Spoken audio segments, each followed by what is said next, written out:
Basic Control, baby. Today we're gonna get in your minds. We're gonna get in real deep. Welcome to Basic Control, the show where we effectively break down various forms of media into relatable context, basically giving the control back to the viewers. My name is Aaron Ray, aka The Boss Ray, on social media. Feel free to follow me on Twitter, Instagram, and ArtStation. As for my co-host Adrian, where can the people find you?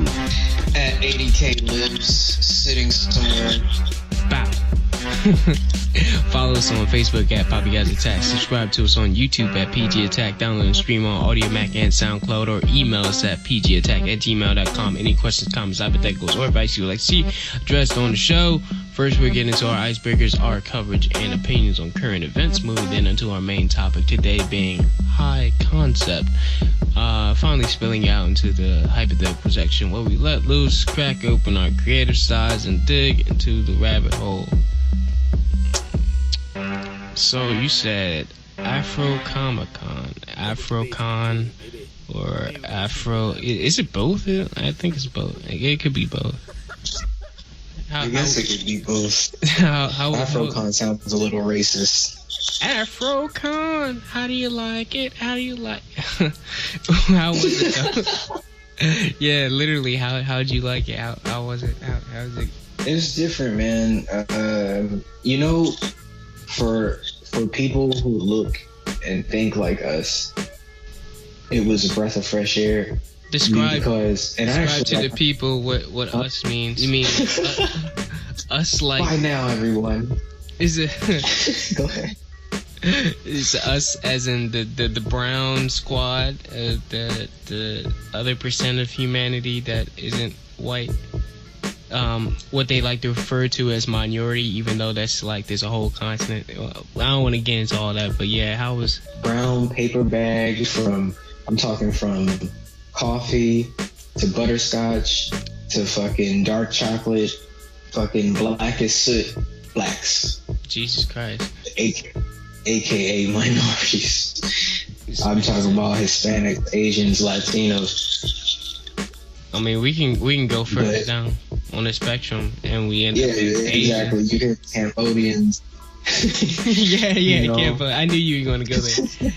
But no, I was sure there was going to be like some type of representation there, where like you had some, a little bit of everybody. I bet, because like we're more inclusive. We talked about this a couple of times. I think 3 other times on the show where we said we're a little bit more inclusive. So like I'm pretty sure it wasn't like complete, like just melanin going on there too.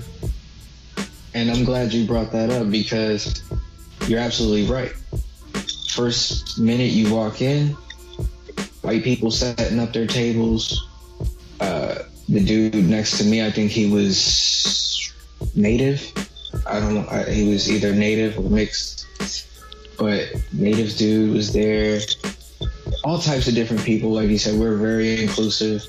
It was put on by multicultural staff. The main lady, shout out Haley Bella Gunther, I think that's her name. But she white woman set this thing up.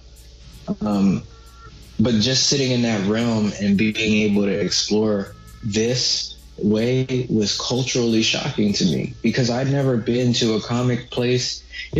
All you guys who've been to Comic Cons, San Diego, whatever, smaller cons, there's a certain vibe you get when you go there. Most of the people behind the table are Asian and white. There might be a few black faces but mostly white people selling things behind the table. Crusty black dude in the corner talking about, buy my book. Right. And nah. Buy my prints. I'm good. Yeah, some big... I do caricatures. Like, chill out, son. I feel it. But like, you get to this place, and then somewhere along the lines, it feels different. The energy is not just convention-y. After a while, it becomes sort of a community. Like, I've never seen so many creators want to actually help each other. So many colored I hate that word. So many people that aren't white trying to support and help each other in one space, in a comic space, mind you. Mm-hmm. Then after that, this shit turned into a fucking comedy club, in a fucking night bar, or not night bar, like a nightclub. There was no alcohol or anything. But that was weird for me. All ages, right? Exactly, all ages. Yeah. So you're in this comic space, and then all of a sudden you get this very, I don't know, it's like not urban energy, but it's an energy, it's a vibe that we bring that no other place brings. And I'm like, I'm hearing people say nigga and people talking about this and talking about all types of just shit that I understand, right? Like shit that I can get. That's the first time I hear anybody talking about, oh yeah, I walked into a room, everybody was saying nigga, and I just felt comfortable. I just felt comfortable. And these are people who think it's not one thing to look, right? This isn't apparent, it's the mentality. Not just a parent's mentality behind it. There are these people who are in this industry, who are trying to make it in this industry, who love comics, cosplaying, and they love anime and media and all this stuff. And just seeing that black nerd, that black geek love, I guess if that's the way to put it, that black fandom, and being inclusive, and how they were saying there were people in the crowd who were not white, who were Asian, everything, but the comedians were able to be free and say nigga and bitches and all this shit, talking about drugs in the ghetto, and just, it was fucking culturally shocking to me, because I didn't understand leaving the convention and where the convention turned into I can't find better words for this. Even me fucking saying it. You know what the problem is? It's where I don't want to say we get culturally ashamed, but it's like we enjoy ourselves with certain things, and like if we try to explain to other people, it doesn't sound right, because like we can't make it sound clean. We can't make, because you got your white voice, for lack of a better term, when you go into the a lot of people don't even know this, but most black people usually when they go to the workplace, you try to like lessen our black influence. We don't want to be the black person in the office, so even on the phone with customers and things like that, we got the what most people recognize as the white voice, or the non-threatening voice that you can put on, the telemarketing voice. Yeah, to like lessen our blackness. When you're in a space where you can express that, you feel more comfortable. But I think when you try to lessen that, you kind of find yourself at a wall, because you can't de-blackify a black experience, because you don't want to be BET, like, which is like the extreme of coonery, but at the same time you're happy to be in that space, but you can't explain it outside of that without making it sound like, like what you guys are doing, like, Yeah, like, what do you guys, you thought that was fun? Yeah, like, it's almost culturally ashamed. I don't want to go there, but like it's sort of like that. Yeah, I think you explained it better than I could. It is sort of that cultural shame. I never thought about it like that. That's crazy. Hold on, stop the presses for a second. Because here I am. I said a few months ago, I just got into all this to write. And that's always the truth. It's just writing. It's not about comics, nothing. But as a person, as a human being, with the experiences that I've had, that you've had, that all of our other, I hate using the fucking word, but minority peoples, we need to find a new word, people. Yeah, but I don't like person of color either, because that's some demeaning shit too. Like that implies everybody but white people. So like it's way more exclusive than just saying black. It was just like, all right, well, this is just one group, and then use like people of color. That's everybody but us. Like, yeah, we're not that. So what? Chill out. Exactly. One of the comedians last night, he said, saying that is like, he's like, well, if you use person of color, then what color are Asian people? He's like, and don't say yellow, because that's racist. He's like, what do you say, like, person of color? That implies that the rest of the world has no color in it, right? So it's not realistic. But just to finalize on this whole thing is that shame, and I never thought about it that way. You're so used to having your blackness or your culture attacked by not the mainstream, it's the outside, the white audience, I guess. The outside, yeah, the outside. You're so used to having your culture attacked by the outside that when you get outside, you feel like you have to kind of suppress that. And even in the comic space, I can't sit there at San Diego Comic-Con and interact the way I was yesterday, because they won't understand that energy. Yeah. And then you look at yourself and go, well, is something wrong with me? You know, maybe I don't need to be D-Rock today. Maybe I need to tell people my name is Dan, you know? Yeah. But it wasn't that. There was no divide. You had people from the highest up image writers there. Jimmy Robbins or Robinson. Forgive me, I haven't read Bomb Queen, I'm sorry. But Jimmy was there. People from the highest end to the lowest end, and we all were there in that community just trying to fucking support each other. And you could just be yourself in your culture, and even people outside of that understood that, because our culture is mainstream. So people outside of that, in the interactions, they got it. But if I try to explain it here over the airwaves, I'm gonna say Nigga Fest was awesome. Everybody should come next year. We're here. Wakanda, baby. I don't know what else to tell you. The Black Planet, Black Wakanda. Speaking of Black Panther, to sort of transition to my next thing, and this is small. I don't want to go into like politics and not like this, but I did want to get your opinion on something going on, and it'll take a while for me to get to the point, so just bear with me. Real quick, Lupita Nyong'o said that Harvey Weinstein basically, because she came out recently, you know, this whole Harvey Weinstein sexual assault cases that have been coming out.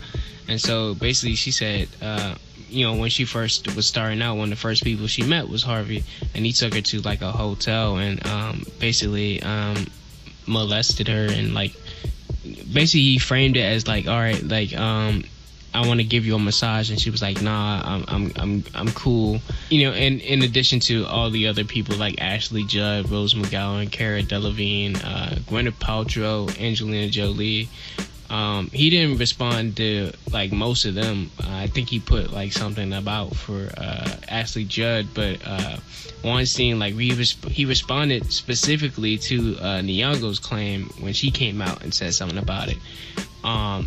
And basically he said that it didn't happen, but like he's like a big fan of hers and this, that, and the third, blah blah blah, you know, specifically coming out. And this was in Washington Post who put out his quote, coming back to it. I'm not gonna like paraphrase or anything, but my point is, getting closer to the point, Black Twitter came out, and Black Twitter started being like, you know, doing that little thinking emoji face.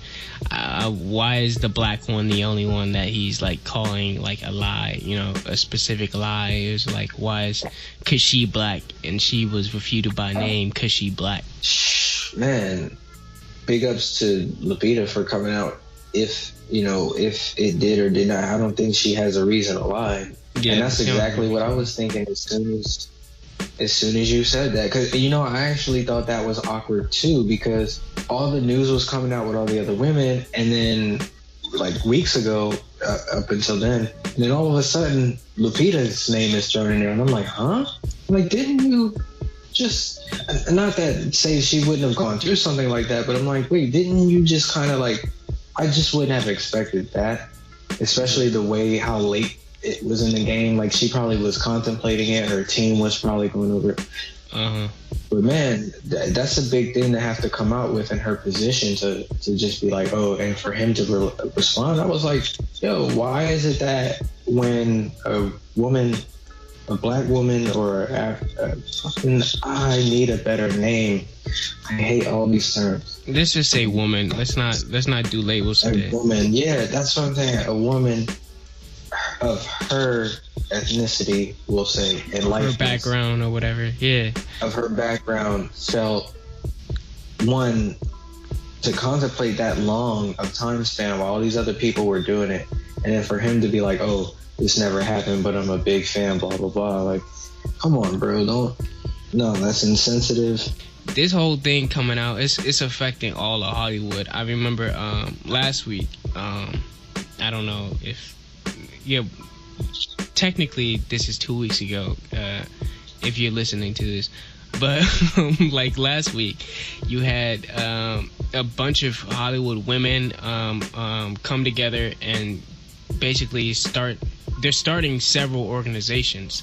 On the CW, they're starting a CW women's organization. So basically all the women on CW are starting an organization where they're collecting women's stories and standing up to, sexual abuse, sexual assault at the workplace. And then you got, Hollywood women coming together, and there's commercials every day of, them, coming together and being a unit. And it's a big movement that is shaking up not only like Harvey, but like other people that may have a big offense or like small. There's like some real small offenders. Not to say, oh well, that sexual assault wasn't as bad as this sexual assault. But like I'm just saying, there's some real minor people being like like swept up with this too. Just as like, women power, just standing up against like sexual assault, misogyny, however you want to put it. But he said that he's sorry and that he should get better. He should do better. That was his refutement of all these. That was his public relations. That was his PR campaign. After all these women, it's like I think 30 plus women. Like this is worse than Bill Cosby. You got actual proof to like nail this dude to the wall. You got video evidence. You got they did a sting operation where somebody was wearing a wire, so they got audio on him. And you got all these accounts that will help put this dude away. The problem is he said that I'm sorry, I should do better. I've been telling myself to do better. Like I should do better. That's his statement that he's gonna leave with. So yeah, my man's ain't even attractive, and look, my man's just got a fucking gut. His penis is stuck behind underneath. Man, get the fuck out of here. Get this man the fuck out of here, and everybody else like him. Entertainment industry, we need regulations. We do. These are just those voices. Mm-hmm. We are known about, we call it in, I guess, the 80s and the 90s, they said sex cults. Mm-hmm. Hollywood sex cult. We know this, and it involves not just women, but men, children. A lot of these old shows back in the day, and even in movies, what was his name? The Mickey Mouse Club, some of them. Son. What was his name? Corey Feldman was saying that like the pedophilia was like a very huge part of Hollywood, and everybody was like laughing at him because they try to portray these child stars as crazy and drugged up, and people don't question like, all right, where do these problems come from? Hollywood be touching these kids, and like they grow up to be these like drugged out like wastoids.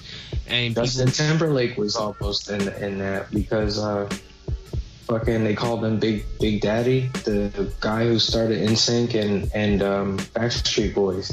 He was touching one of them. Or a few of them. Yeah, son.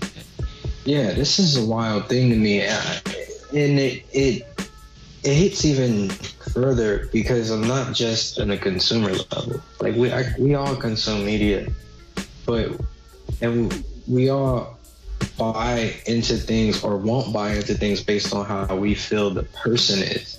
When y'all hear about Drake or somebody else doing some fucked up shit, people, I'm not gonna buy his albums anymore. They say that shit. So now we know all these things, kids, women.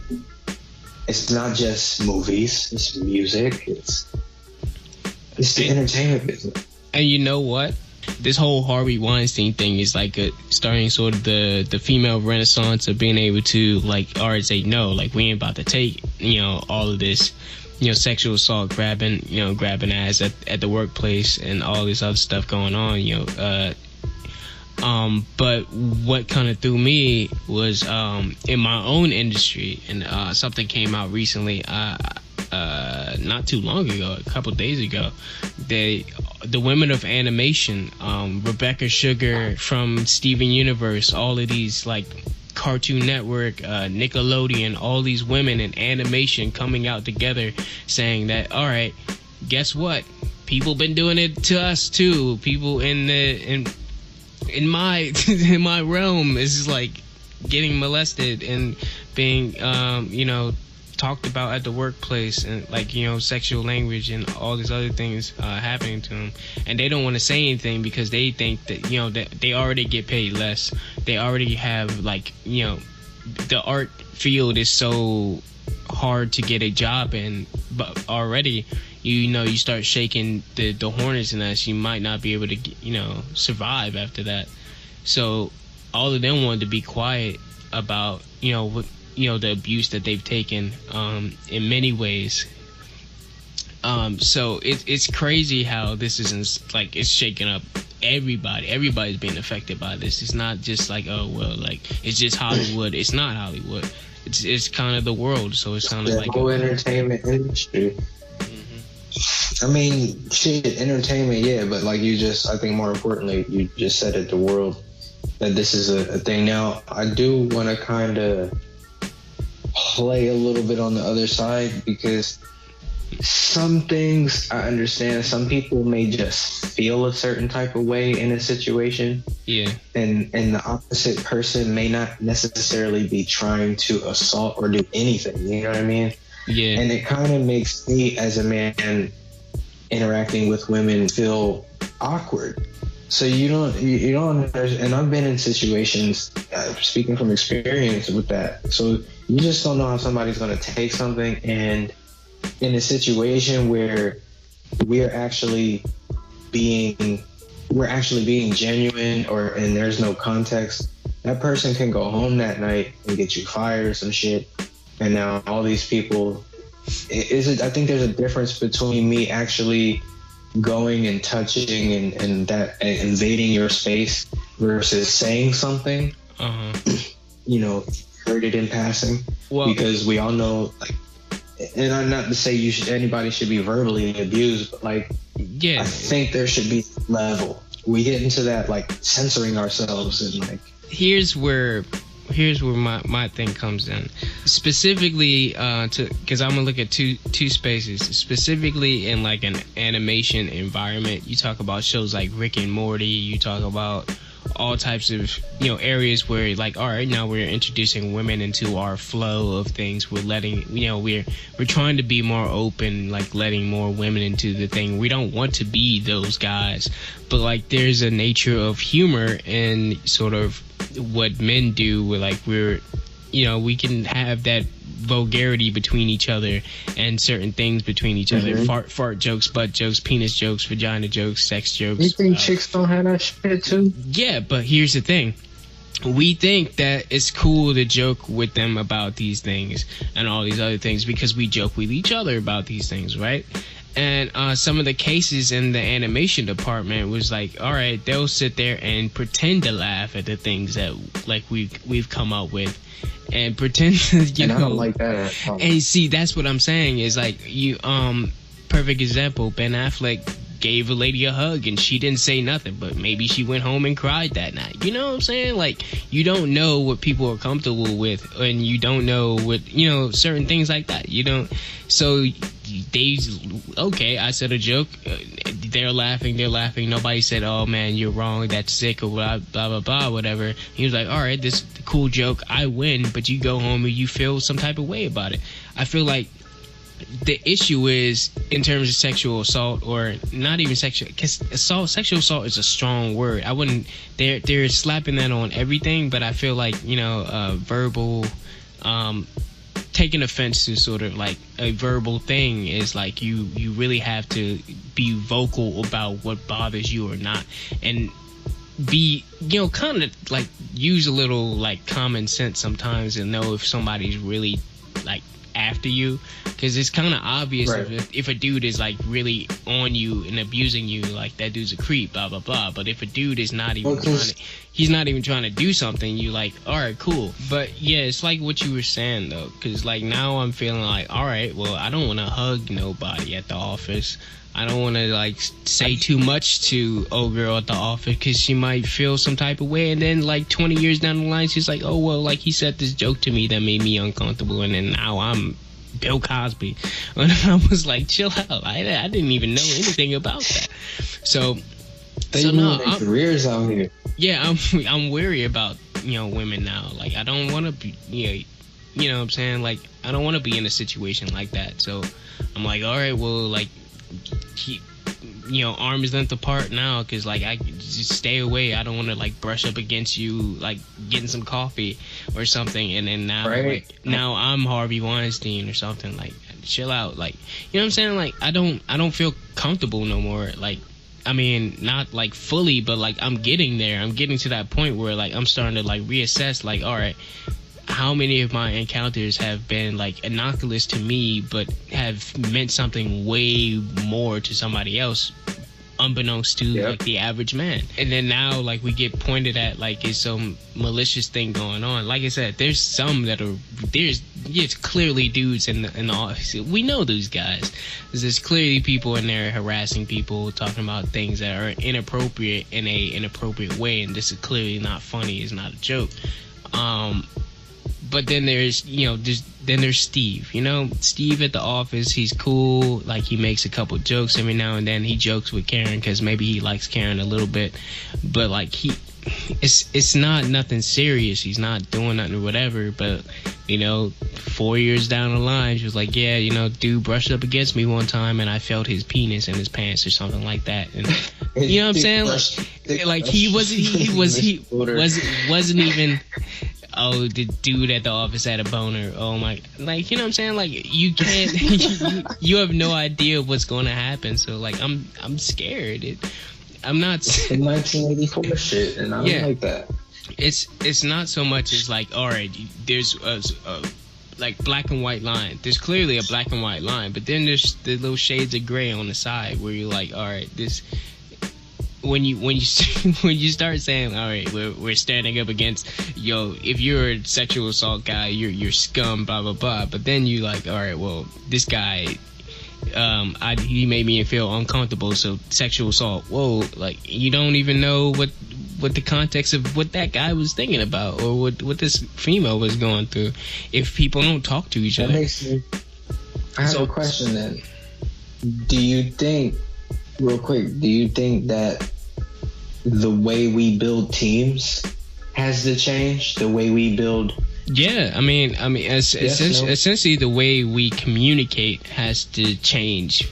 That's like my number one, because I can't have. I don't want to be around anybody just keeping things inside like that. And I understand, like, I don't want to get fired about. If you feel some type of way about something, tell me to my face. Don't hold out on me like for like 4 years and then later on, oh yeah, like this dude had a hard on. Like what? Just like I would like to know if you feel something is offending you or blah blah blah whatever. Like before I come to work in a bubble or something and I don't want to touch anybody or I don't want to be around anybody, I'd rather work on Skype and then like, oh well, no, he sent me a message that was like suspect. What? Like, I think and people communication shit. They'll be like, you'll get that message and then they'll tap their friend or the person in the cubicle next to them or some shit and be like, I think Jerry in HR is coming on to me. Like, what are you talking about? Look at this message. What does it mean? There's no context, right? When you're reading on digital platforms, there's no context. So it could be like, oh, unless you know unless you specifically know the tone of that person. Like if you know that person, like exactly, there's no way to know. There's no way to know. I'm black in society. And I gotta worry about Karen in HR or one of these other chicks just mistaking my And you know the funniest part is I could come to work, I could be married, everybody else could be whatever, and I could come to work and I'd be like, all right, I'm not gonna talk to no other women, I'm not gonna like look at them or whatever, I'm not gonna give them no type of thing to latch on to as a as a thing. But like my lack of contact, my lack of eye contact, my lack of behavior with them, and all of that can insinuate to them, oh, he has a crush on the girl in the office because he's not looking at her, blah blah blah. Oh, or he's a creep, or he's a creep. Like, you know what I'm saying? Like, so you don't talk to nobody. It's a lose-lose. It's a lose-lose even when you choose non-communicative forms of interaction. There's no way to win unless people speak up and start to speak up about the things that bother them. And if they do bother them, you can reassure them, nah, there's nothing to it. Or the creep dude could be exposed for what he was. Just make it easier on people to know things instead of like holding on to it for whatever reason, because that's hurting. I feel like that mostly is hurting us. And I was also thinking, because like some of these cases, it reminds me of that one girl, the one lady, if you remember, who was in that I think she was in that store and she was like, you guys are having sex, and like they were just kissing in there. So you never know what somebody's temperaments are or what they perceive to be something is. So you never exactly. That's what makes me scared about it. I think you can kind of get a gauge of the environment and what to do and not to do, but I don't want to take this or spin it.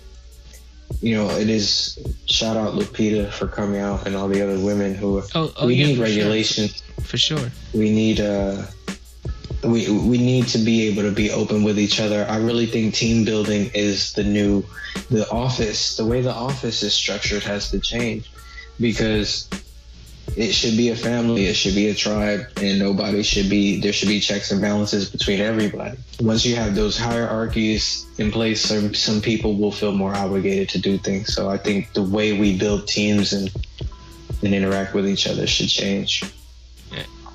And nobody snitching on Shaniqua at the office grabbing butts.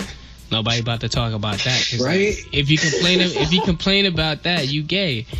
You know what I'm saying? Oh no, I've been assaulted by a few older ladies. Look, man, I already know about that, but like, that's what I'm saying. Men, we don't talk about all that, because like we just like, all right, in our culture was like, well, that's gay if you talk about, like, you had a problem because the old girl brushed up on you, bro. That's, you know what I'm saying? Whatever. Not whatever. Some people are really super affected by it. I didn't even think I that. Gloss over I it, think but society will just be like, you're a man, deal with it. You're strong. High concept narratives. Man, we're going to talk about the simplicity and the complexity of setting up a high concept narrative. Talking about you're basically... What is a high concept, real quick? High concept is basically a simple concept that low-key presents like commentary on current events. So it could be something simple as like, all right, a what if, like, what if the planet was consumed by apes? So Planet of the Apes, but Planet of the Apes is more than just like the concept, the simple pitch, the elevator pitch, and then is expanded upon with the real life commentary, which about racism and slavery and certain things about that. You see that in Rick and Morty, having like, it's a boy and a grandpa going on adventures, but it talks about racism, gender roles, and the meaning of life. And 1984, he was like, what if the future was this way? And then he has all these other stuff about control and security and things like that, and surveillance. Right. There's a overarching sort of thematic question. Basically, it's a twofold thing. You kind of got it. It's your what if, which is your elevator pitch. Is one sentence of what the whole thing is, and then underneath that is the world building of that. It's your sort of the nuances. Yeah, the nuance. How you color in. What are you really saying when you're saying that there's a room full of ducks? He's like, all right, duck bomber. This is a series about duck bombers. They bomb other ducks, and you know, it was like, all right, each duck represents a different country and things like, you know what I'm saying? There's parallels that you can draw between your reality and your high concept, your weirdness going and your outrageous question. Yeah, that's cool.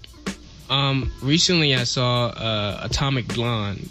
Oh, the Color City, right? Stars your girl Charlize Theron in the lead role. She's quite amazing in it. I really love the fights in there. It reminds me of John Wick, because it was directed by the partner, the other guy on John Wick.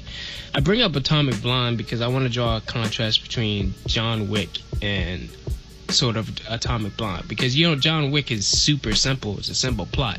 It's a man who wants revenge for his dog, right? It's a man who would go out. His dog died. He gotta kill the guy who killed his dog. The end. That's the pitch of John Wick. He's also an assassin. He just happens to be an assassin. Boom. There it is. There's your movie. To me, that high concept would be that man for revenge on his dog, and then the undercurrents of that would be, whoa, he just happens to be an assassin. Oh, and he just happened to work with these people, and oh, he just happened to be involved in this other, and then that's where the rest builds itself in. I'm trying to follow, yeah. But when you look at something like John Wick and that being simple, and then you look at the Coldest City, which is a super dense plot. Like, I'm talking about, all right, in a nutshell, because if you notice, there's a lot more to it than what I'm saying, because like you can't, I'm showing my hand a little bit, but like Atomic Blonde is a high concept story that isn't necessarily keen on its actual plot.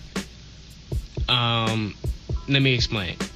Basically, you got this story about this list. It's three things. You got three MacGuffins in here. You got a man who, you have this list, which is, of course, you've seen in all the spy movies, a list of all the agents. You see that in Mission Impossible, Rogue Nation. You see it in Mission Impossible 3. You may see it in Mission Impossible. Every Mission Impossible basically has some type of list. That secret list. Yeah, secret list of all the agents. Ooh, I know all the agents. But in this, it's a lot more. Well, it's a MacGuffin.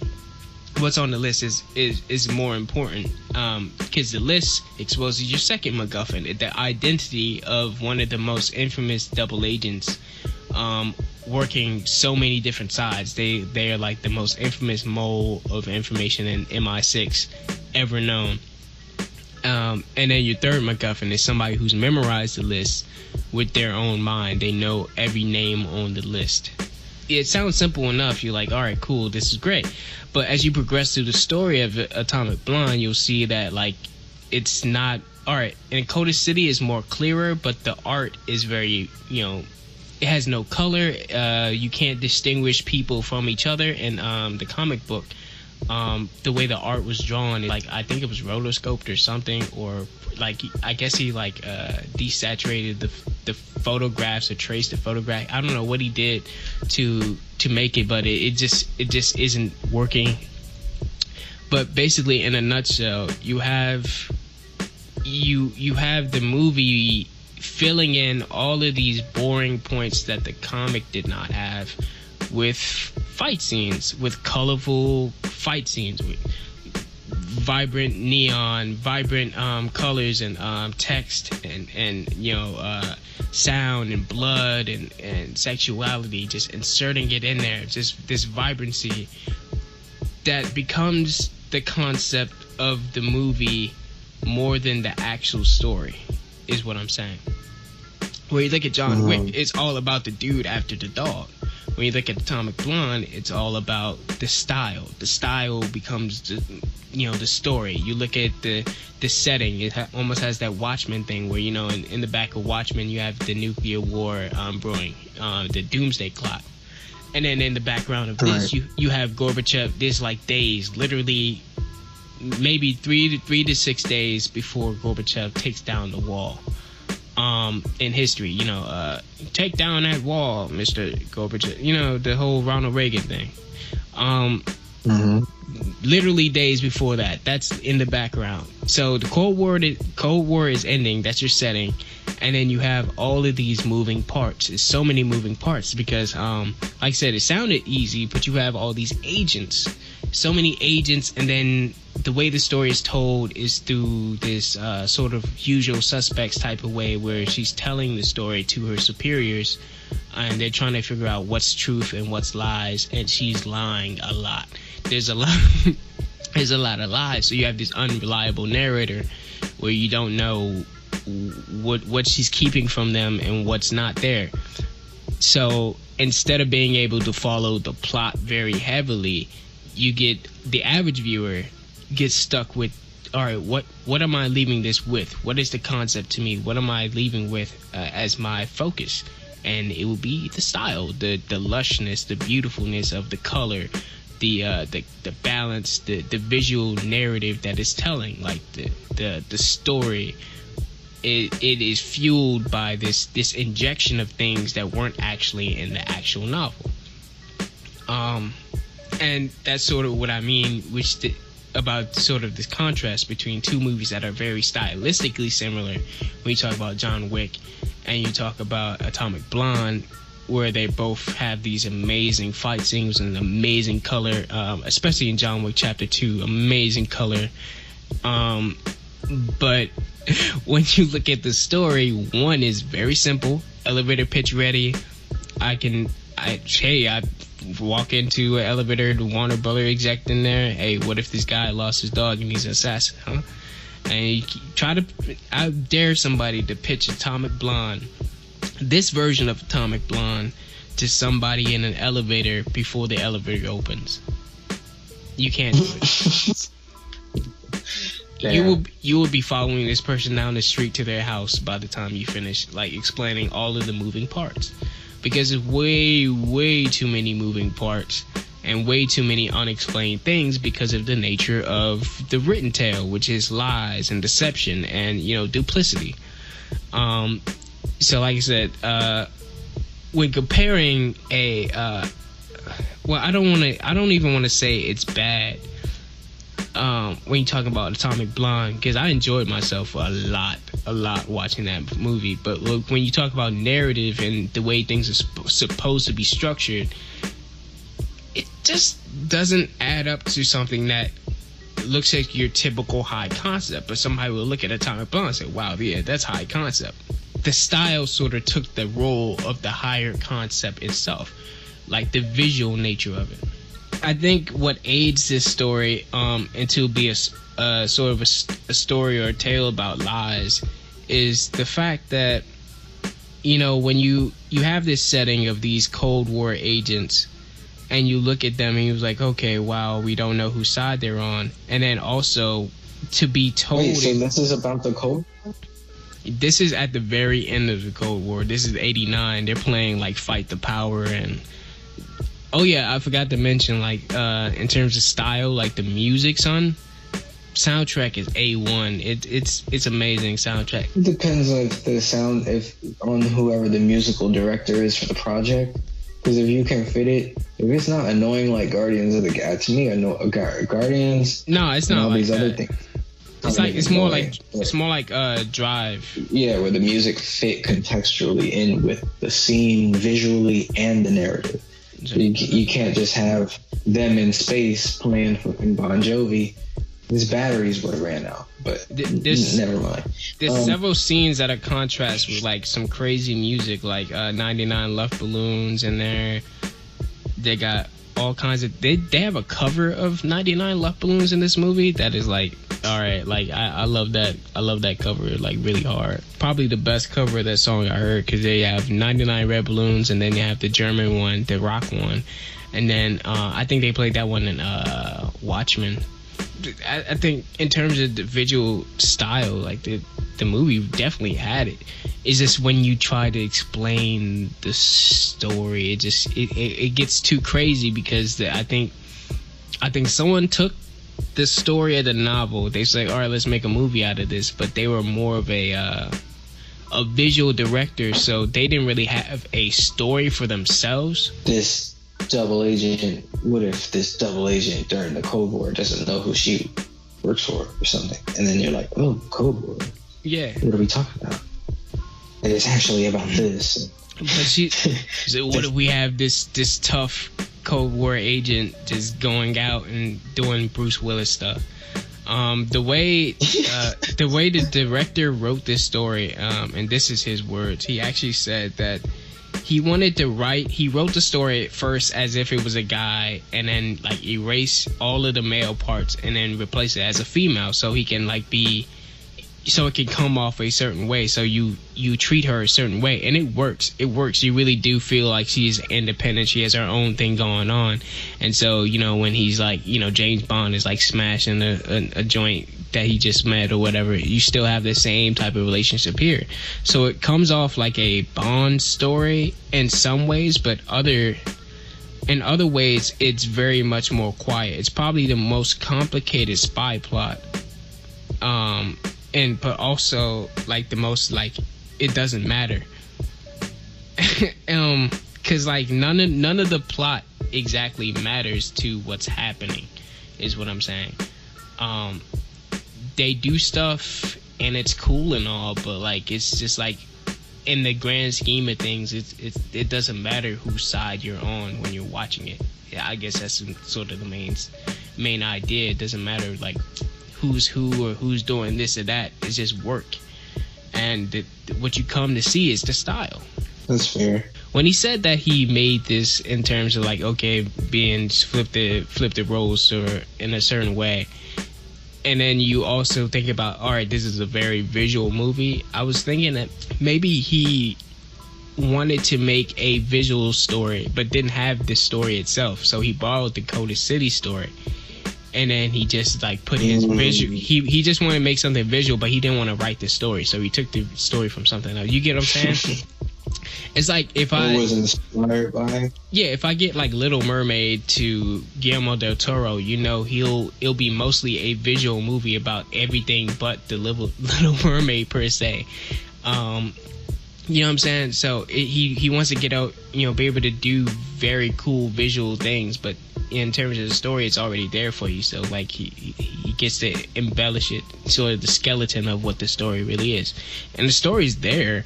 It's just like it's not as interesting or even able to follow as closely, because like sides constantly change. People just die out of nowhere, and you're like, all right, well, what was the point of it? All right, never mind. Next action scene. Yeah, son. Well, then I guess that's kind of the weird thing about movies for me, though, is when you have a concept like this, where's the balance? Is it going to be mostly a visual thing? You just go, sit down, enjoy yourself, and don't expect much out of the narrative? Or when you actually go to see a movie, do they expect the narrative? Like, do they expect to understand the point of the film rather than, oh, I like the characters and action scenes?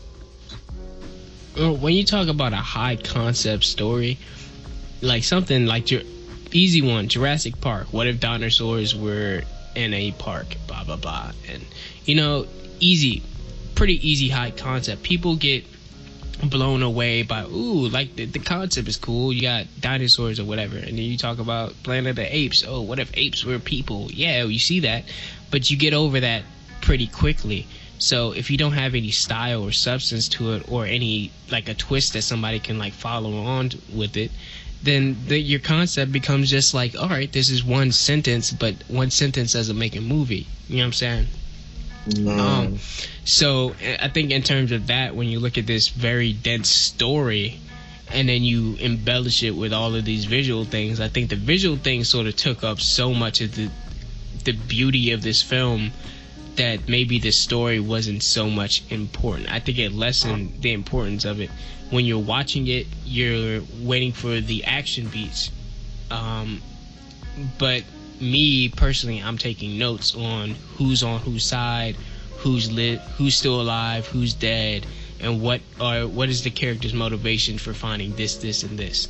And understanding sort of the plot device of that, the fact that all of this is all, you know, from the perspective of your one agent who somehow knows what people are doing when she's telling the story. We talked about this once before, but like when you choose a perspective of a character and then you flip around, oh, this is what the villain's doing. Then, you know, how do you know what the villain did in that one scene there? Seeing the story and then hearing her talk about it from her perspective with the lies intact in that, it's kind of hard to do certain things. But what I'm saying is that having all that together, it helps you put together more of a plot for yourself to follow along with this style. But just the plot itself isn't strong enough anymore because it right. That's what I was thinking. It ceased to be the focus. Yeah, that makes sense. It's like when you say Planet of the Apes, but then like, you know, you're like, yeah, Planet Apes. That's it. That's the whole. Yeah, it's Planet Apes. And then if you focus so much on like, all right, this one ape has to go to work at the factory, and like he works at the factory and he clocks in and that, and then like the movie ends, you're like, wow, I just watched the dude do the thing. So he lived life. It's just like Planet of the Apes. That was all there was to it. The sentence, that was his life. That's the movie. It's like people but apes. You know, like you watch that could be a cool art film, but in terms of keeping your audience, you know, right there with it, you don't really have much in terms of a blockbuster. Like I said, there's some art film qualities to this, but like in terms of what they're going for visually, it's definitely a blockbuster. The money is there. I can see the money is there. It took $30 million to make this movie. I think the box office, it made 90, so it got, you know, double, triple its money back. 90, yeah, 90, 30. It's not too bad. It's not amazing, but you know, it's not bad.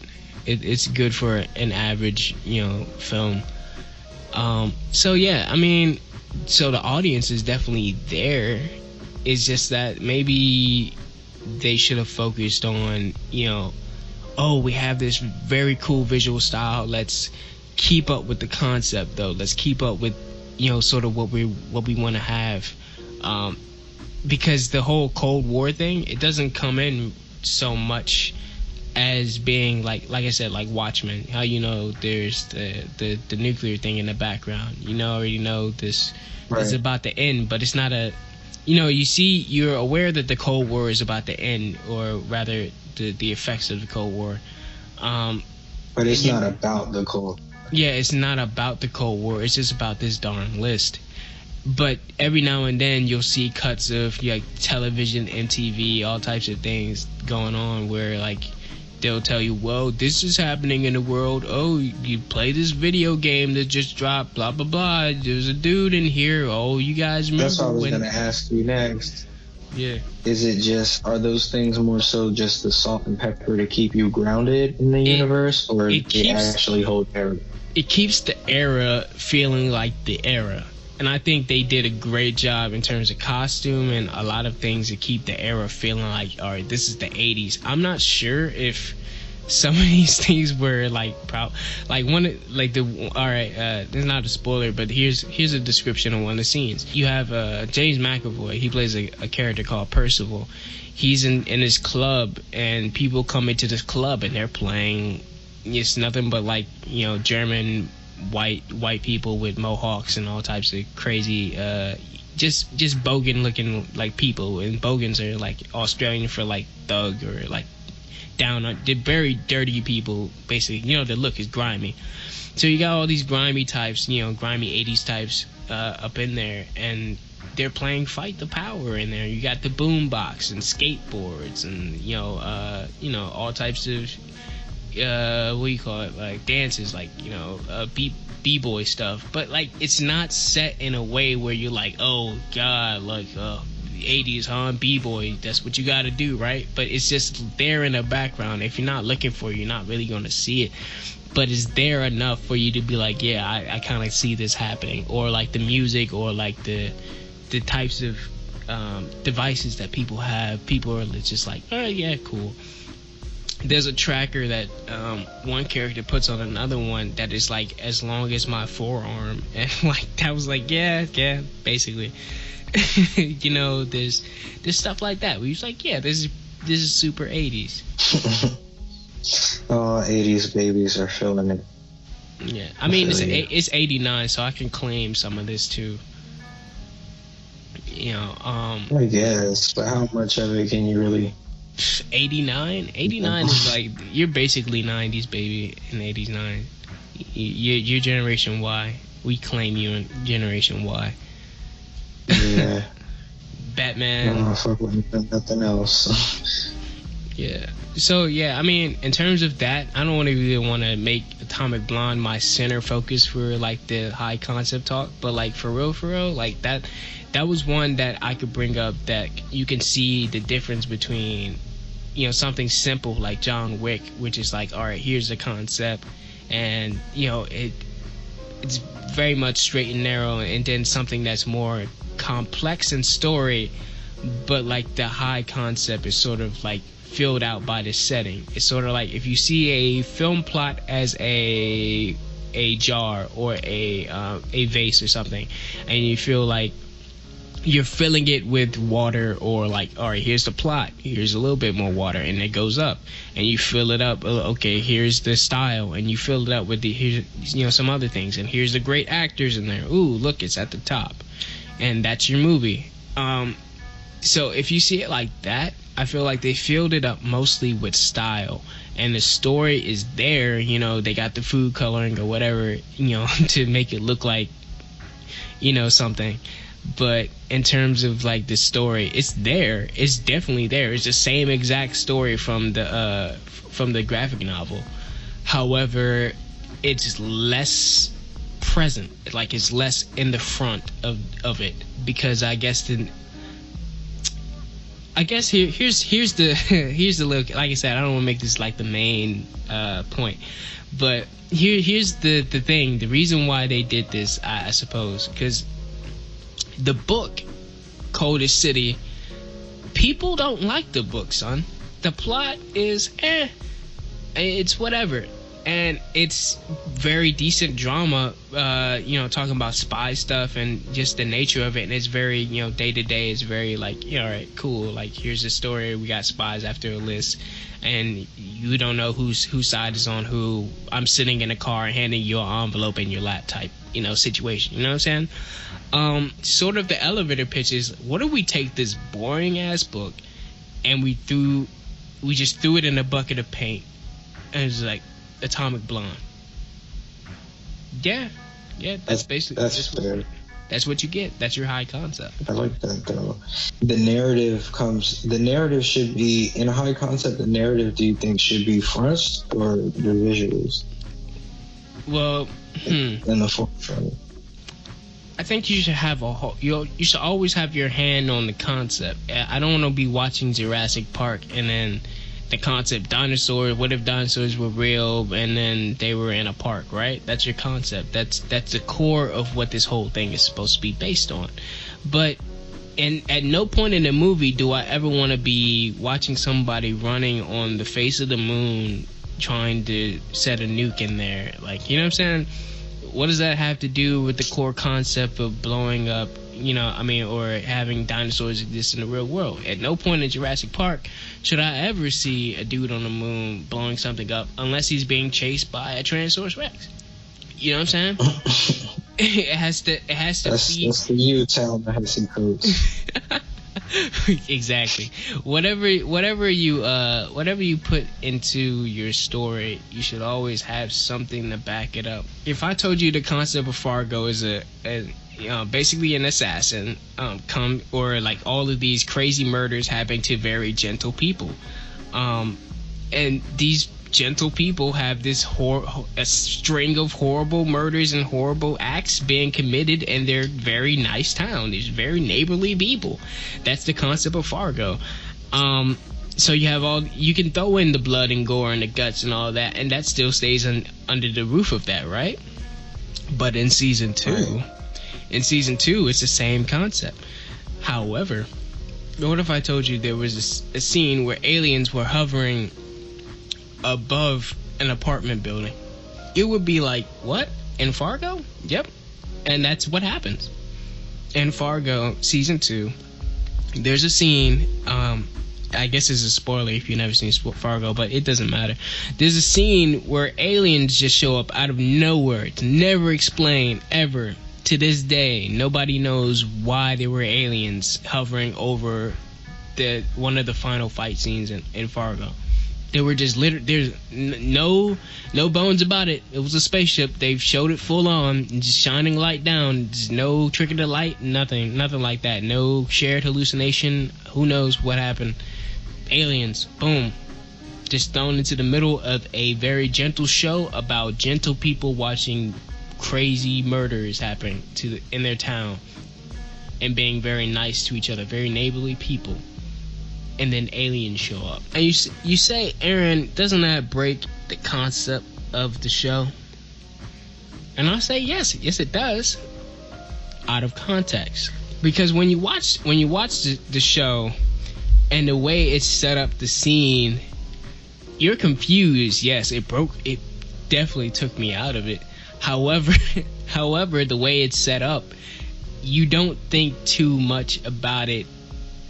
And it doesn't break the concept of the show completely because it's set during a fight that is already like in progress. They're already like people are trying to escape and people are dying. Like major characters are dying in the scene. But then out of nowhere, everybody stops to look up. Alien, just straight up flying saucer, like 100% flying saucer. But they set it up. They set it up very early on with people on television talking about, oh yeah, I got abducted, this and the third, blah, blah, blah. There's like so many cases of like people saying just in the background, just like little whispers like this can possibly happen because this is the time period I'm talking about. The area that we're talking about for the story. It's possible you don't expect to actually see it, but yes, out of context, it totally breaks the concept of your show. It's basically your spaceship in Africa. It's literally a spaceship in Canada or whatever, close to Canada, Michigan, maybe. I don't know where Fargo is. I wish I knew too. It's like North Dakota or some random American city. You're right, Dakota. It's in Dakota.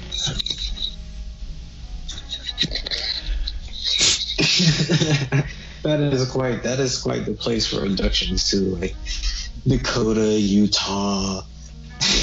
Yeah. So I look at that and I say, yeah, you know what? The area, and they did set it up like in small, very small background ways. It's not like the show started with this gentle people concept, and then about say episode 5, it became just the primary enemy in the entire series became about this alien force, and everybody joins together. We were fighting against each other before, but now we have to turn against the people coming in our town, and they all come together and make a group, and we're going to turn our energies and get the sheriff and the gangsters all up, and we're going to fight against the alien force trying to take over our town. And every episode after that becomes like the alien is the new MacGuffin of the show. It becomes a show about aliens. You broke your concept. You broke the concept of the show by doing that. They call that jumping the shark. But it didn't do that. It was an aside that tied into some small, very, very small background things that they mentioned very early on. Didn't break the concept of the show because it didn't change the concept of the show. One year, there was a boy named Billy who can transform into animals.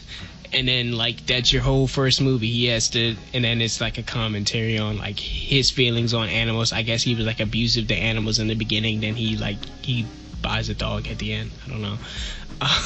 Like the Shaggy dog or whatever type of story like that. And then the sequel is like, okay, well, the first one, it was he turned into the animals. Now it's the dog that he bought at the end now has his power, and it turns into a person, and now he has to find. You know what I'm saying? That's your sequel to your high concept thing. You have to invert the last thing, or that's sort of the first take of what people usually do. That's your Hollywood version of that. Okay, I think I understand. I want to ask everybody else what their hypothetical, or not what their hypothetical be.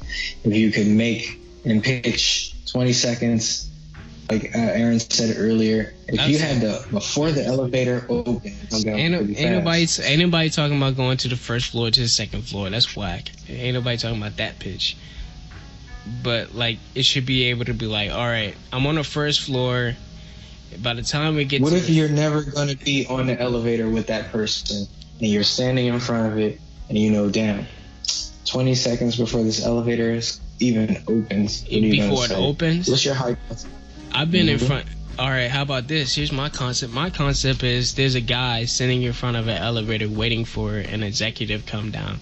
He spends the entire film coming up with ideas based on the stuff around him. He's like late for like his pitch of like his movie or whatever. And he takes the stuff around him to make a movie out of his experience of waiting for the executive to come down so he can pitch his movie. It's like Inception. It's like coming up with a movie inside of a movie.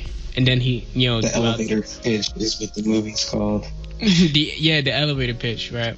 He spends the whole movie like learning more about the people around him so he can come up with ideas. And he's like, man, so he's sitting there, he's depressed, and a guy comes by. He's like, man, what are you doing? He's like, yeah, I'm trying to come up with my pitch. And like, he has his papers and he's like fumbling with them. And a guy comes by, he's like, oh, well, maybe I can help you. And this is your side. This is your co-actor, your co-star of the show or the movie. Say you're Chris Pratt. So you get Chris Pratt. And what's a black actor that I can cast as the main? Anthony Anderson. Chris Pratt would. Chris Pratt and Anthony Anderson. Yeah. So, all right, let me reverse the roles. I don't want Anthony Anderson as my lead. I can't do that. I can't take him seriously. So you got Anthony Anderson be a lead. Because he's the big sidekick guy like that. I don't want to typecast you, bro. But like, if I put you in the lead, I would have to cast a lesser man as your second, and Chris Pratt is not he's not your lesser man in terms of comedy. I'm sorry. So you know what I'm saying? Like he would get all of the best lines in the thing, and just because he can add. It's not you as me sort of situation. I'm sorry, Anthony, but I'm gonna have to flip the roles. So obviously this is gonna be a comedy, but like it's who could go next to Chris Pratt? I would put Jamie Foxx. Oh yeah. That's good. See, that's why I'm saying you can't put a lesser man as the main. If you have Charlie Day as your main, and then you put Denzel as the guy who comes by, he's like Charlie Day's fumbling with the papers, like, oh my God, I'm Charlie Day, I'm the main character of this movie, and then Denzel's like, what are you doing, son? You know. Dang, you know what? I want to see that movie. Because Denzel was so... Cuba Gooding Jr. You see, it will become Denzel's movie once he does that. Because he's like, oh, well, Denzel's helping this poor guy. You know what I'm saying? He's a lesser man. Exactly. You never want to... It's like putting Will Smith next to a Chris Pratt or something. You know, he would take over the whole movie. Exactly. You see Chris Pratt sitting there, and he's like, wow, this is my main character. And then Will Smith shows, ooh, Will Smith. And Will Smith is your side character. Will Smith, yeah, you don't do that to people. Do it right. And that was Basic Control, the show where we effectively break down various forms of media into relatable context, basically giving the control back to the viewers. My name is Aaron Ray, aka the Boss Rain on social media. Feel free to follow me on Twitter, Instagram, and ArtStation. As for my co-host, Adrian, where can people find you? At 80K Lives, all over the interwebs, breaking down high concepts. Skirt. Follow us on Facebook at Poppy Guys Attack. Subscribe to us on YouTube at PG Attack. Email us at pgattack@gmail.com. Any questions, comments, hypotheticals, or advice you would like to see addressed on the show. I do want to hear your ideas. If you really want to share an idea, we can talk about your idea. And in fact, I might have an idea. I don't know. Maybe it might be silly or not, but you guys can let me know if you would like to. If you have an idea or a hypothetical or an elevator pitch, send us an elevator pitch, and I might turn it into comic form or animated form for the show. You might put it on the channel or something like that. Just spice That'd be up, pretty cool. spice up the hypotheticals a little.